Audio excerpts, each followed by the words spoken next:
If you really care about your child's education, I really want to encourage you to reconsider following the K-12 system in America. I think you need to not follow the K-12 system and instead come up with a comprehensive plan for your child's education that meets their specific needs and vision for life. What do I mean by all of this?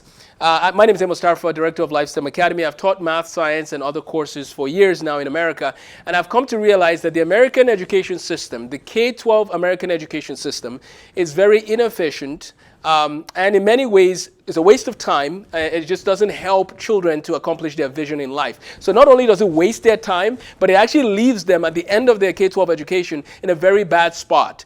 I probably in the past, the last few years, I might have said it a little differently, but I think I've got to a point where it's like, no, I can't try to sugarcoat it anymore.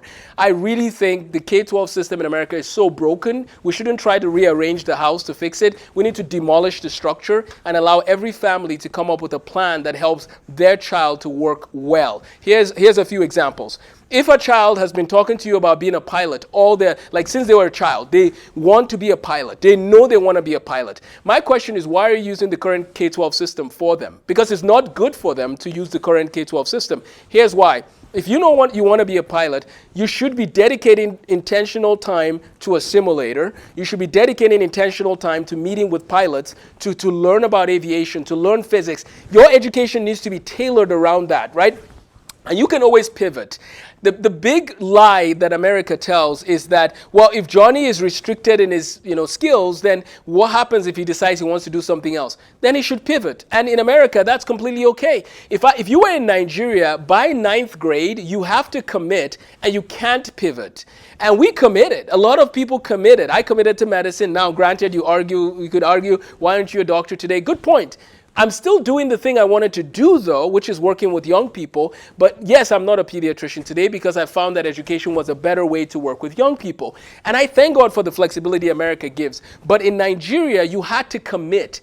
Why are people afraid to commit, right? Why are they afraid to commit to specific fields of study? That is something that we really need to address. We need to help our children to have a vision for life. That's what our school does. That's what all the schools that we want to partner with, all the co-ops we want to partner with, that's what we really want to do. We want to inspire every young person to have a vision for life.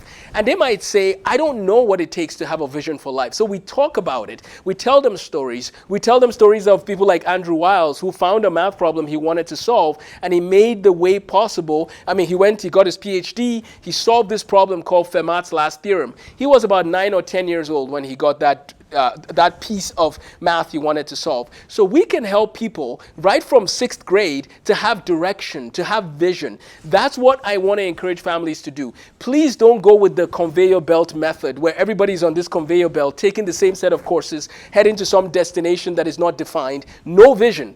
The biggest problem, I think, with American education is there's no vision. There's no direction expected from children. Somehow we think that we're hurting them or we're not doing the best for them when we encourage them to have vision. Why aren't people spending deliberate time praying, thinking, writing, meeting with people, to answer the question, why do you exist? Vision is important because when you have vision, it actually helps you to live better. It helps you to live well because you know you're going somewhere. Let's use an example. Parents, you have times where you've told your children, if you want to get this vacation or if you want to get this birthday celebration, you have to do your homework. You have to do something, right? So you tell them there's an expectation, and now the child knows if I don't do this and that, I don't get to have the gift I want to have.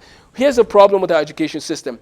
The children don't have any expectation for the most part, and a lot of them are just wandering around in the wilderness. So then why do you think we have behavioral problems in middle school at a very high level, right? Many middle school teachers will tell you that they have behavioral problems, and I think part of it is because there's no vision. What is expected in vision terms for a 6th grader in America?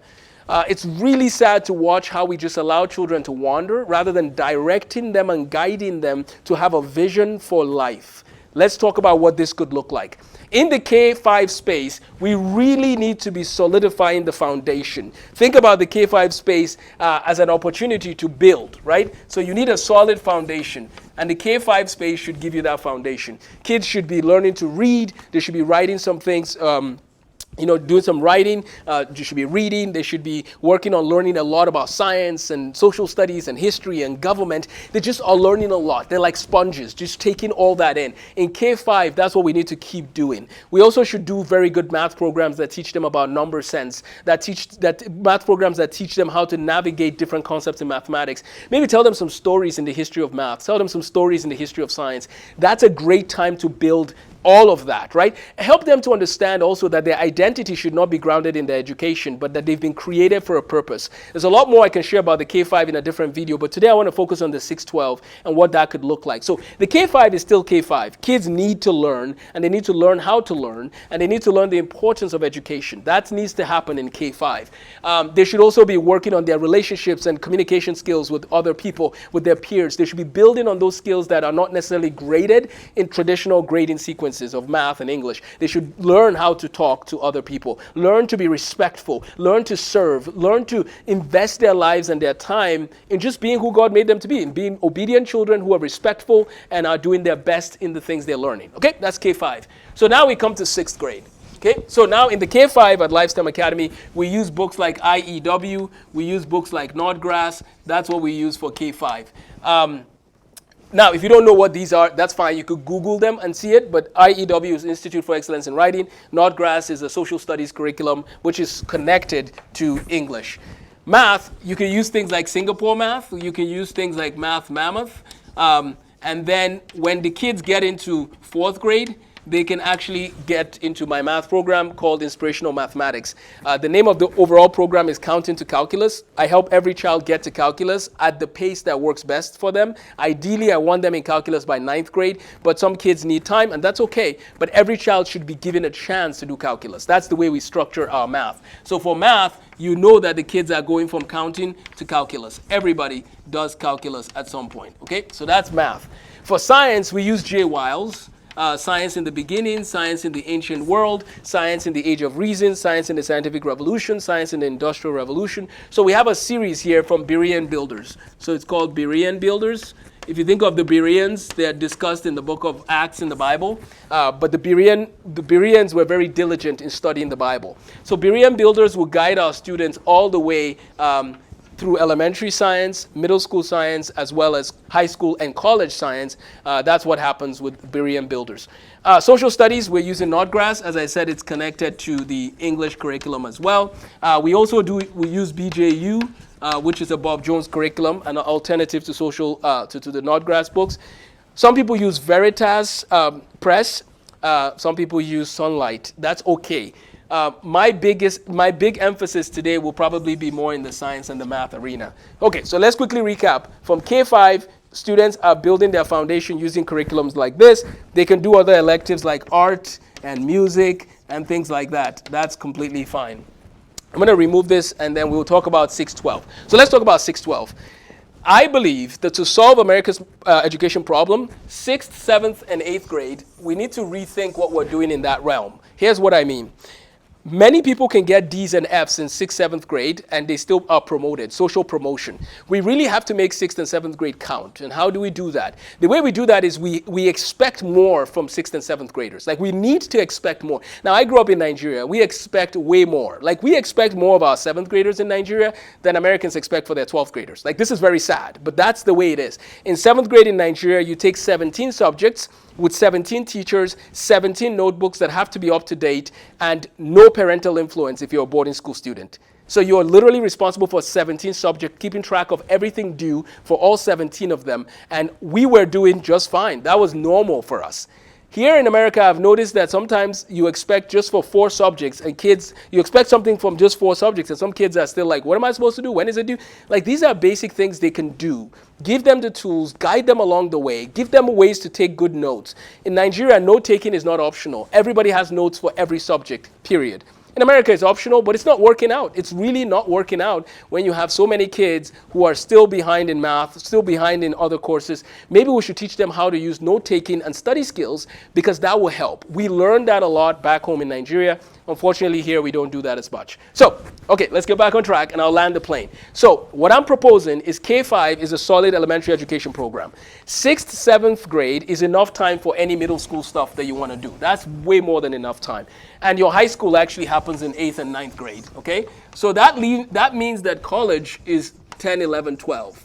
That's part of my proposal in this plan to solve America's education problem. This really just needs to be college courses. And or if you want to go to trade school, you should be spending more of your time here in the trades. Like, you should be getting hands-on experience in the thing you want to do, rather than this current model we have, this conveyor belt, one size fits all, which I personally believe is no longer relevant because education tools are available. We have videos and courses and tools there. We just need people to guide these students and coach them along the way. Okay, so let's go back here. So we have English, we're doing IEW and Nordgrass, those kinds of courses. We're doing college composition and depending on people's ability. But this middle school years, you still do your English, you still do your different courses. But if a student is ready for algebra, for example, they should do that in middle school. I think that's just fine. So anyways, do your middle school years, that's great. Now let's talk about 8th to 12th grade. So when you get to 8th grade here, I really think you should be looking at more like a serious writing course.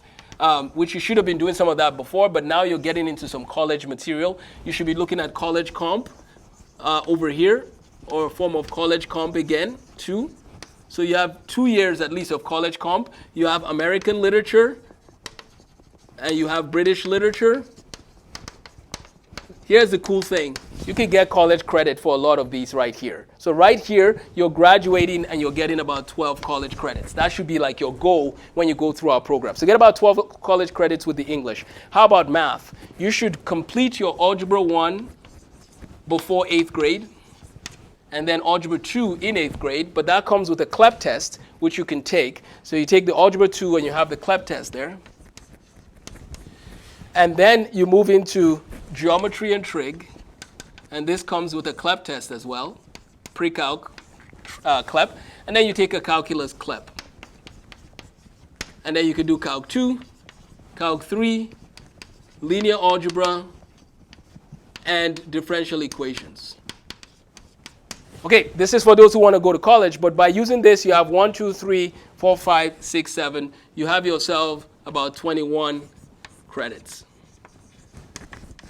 So you have 12 credits from English, 21 credits from math. You go to science, you should really work towards getting your biology, chemistry, physics, earth science, and depending on what field of study, maybe anatomy. Okay, so we have these science courses, which will give you about, you can get up to about 6 science credits with the biology and the chemistry. You could choose to do physics, AP, if you want. And then for social studies, we should complete our world history, American history, government, and econ. This should happen during the 8th, 9th, 10th, 11th grade. Somewhere in this range, you complete all of those, and you could get yourself Western civilizations credit, American history credit, government, and econ, and get yourself about 12 credits. Okay, next for electives. Notice that from 6th grade to 12th grade, everybody should really consider taking career preparation. Every year from 6th grade, you should be exploring your personality and career type and how that fits all together. I've done videos on this. I'll do more later, but we should be doing career prep every year until the child knows for a fact what they want to do for their first attempt at a career direction. They can always pivot, right? But they should be spending time with job shadowing, opportunities, interviews, and things like that. So that's what's happening with career prep. We do that from 6th to 12th grade for all our students. That's the way America needs to do it. We need to get people doing career prep. Okay, so that's career prep. Keep doing that every year. Electives, we should do a foreign language. Try to master another language other than English. That will be very good for you if you do that. So you could do French, you could do Spanish, whatever you want to do there. And that could give you another 3 credits of foreign languages, which will be helpful. Let's add up how many credits we have so far. We have 15, 21, 42, and then 42 plus 12, we have 54. So we have about 54 credits right now that you can get just from completing your English, math, science, social studies, as well as a foreign language. That's 54 credits. Can you imagine? You're already done with your freshman year of college, basically almost done with your sophomore year of college, and haven't even talked about electives yet. Do you see why the K-12 system is just not necessary? You can get 2 years of your college concluded within the K-12 time span. So let's talk about some electives. We have electives like psychology. We have electives like sociology. Okay? So those two there give us 6 credits. You've just completed your freshman and sophomore year of college while you're still in the K-12 space. And you did it while you still had a life, maybe have some friends, you're growing in relationships and so on and so forth. So when you graduate in the K-12 system, quote unquote, you should only have your junior and senior year left if you want to go to college, right? But if you don't want to go to college, at that point, it's really up to you now if you want to get your trades, hopefully your trade school training is happening in the process. All of this was to show you all what is possible if we solidify the K-5 space and then we use the 6th to 12th grade space to actually help people learn. Like we can actually see progress if we have vision and help people to learn and to learn well. Right now, unfortunately, American education is just wasting people's time, and many times people are just playing games. If you don't want to play games and you want to actually learn well, then I encourage you to join the movement, the LifeSTEM movement, which is aimed at giving every child, inspiring every child to have a vision for life, and then pursuing that vision with laser intensity to become who God made them to be. That's what we're about. We don't want to waste any time. We want to help every child to flourish with the gifts they've been given. I hope this was helpful. I look forward to making more videos. Some of these claims might be intense at first, but I promise you that if you follow a plan with a vision, you'll get there quicker and you'll be a blessing to others much more quickly with less busy work. Take care and God bless.